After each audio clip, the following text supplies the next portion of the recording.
Think brushing harder can make your teeth more cleaner? No, that's actually a most common dental mistake people do.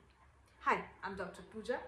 आज मी तुम्हाला ह्या ठिकाणी 5 अशा common dental mistakes सांगणार आहे जे रोज मी माझ्या क्लिनिकमध्ये बघते आणि सोबतच त्या 5 मिस्टेक्सला आपण इझी वेनी कसं फिक्स करू शकतो ह्यावर सुद्धा बोलणार आहे. तर चला मग व्हिडिओ स्टार्ट करूया. सगळ्यात पहिली मिस्टेक म्हणजे जसं मी व्हिडिओच्या सुरुवातीलाच बोलले, टू हार्ड ब्रशिंग.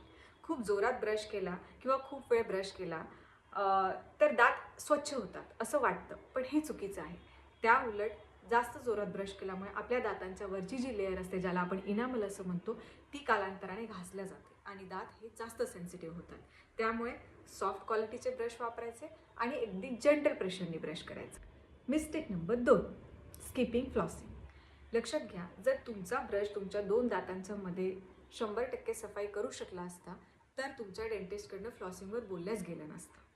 फ्लॉसिंग काय करतं की 2 दातांच्या मध्ये जे छोटे छोटे गॅप्स असतात, ज्याला आपण इंटरडेंटल स्पेसेस म्हणतो, तिथे ब्रश पोहोचू शकत नाही.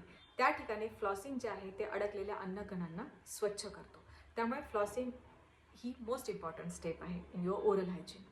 Mistake number 3, rinsing right after your brushing. तुम्ही जर एखादा कुठला फ्लोराईड कंटेंट असा टूथपेस्ट वापरत असाल आणि ब्रश केल्याबरोबरच जर तुम्ही पाण्याचा गरगरा करत असाल तर ती जी फ्लोराईड आहे ती वॉशआउट होते. त्यामुळे काय करायचं की तुम्ही स्पिट करू शकता, पण पाणी घ्यायची घाई करायची नाही. त्या फ्लोराईडला तुमच्या दातांवरती काम करायला वेळ द्यायचा. Okay. Mistake number 4, using teeth as a tools.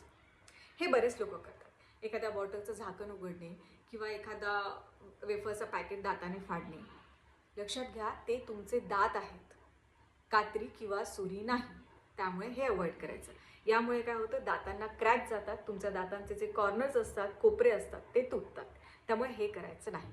Mistake number 5, last but not the least, is wait for the pain to see the dentist. Pain नाही म्हणजे प्रॉब्लेम नाही, हा खूप मोठा गैरसमज आहे. बऱ्याच वेळा कॅव्हिटीज म्हणा किंवा हिडनचे आजार म्हणा, हे खूप सायलेंटली स्टार्ट होतात, जे आपल्याला लगेच लक्षात येत नाहीत. त्यामुळे तुमच्या डेंटिस्टला प्रत्येक 6 महिन्यामध्ये व्हिजिट करा, रुटीन फॉलोअप ठेवा आणि अशा प्रकारे येणाऱ्या डेंटल प्रॉब्लेम्सला आधीच सॉल्व्ह करा. म्हणजे तुमच्या पैशांनाही धक्का लागणार नाही आणि तुमची स्माईलही हेल्दी राहील.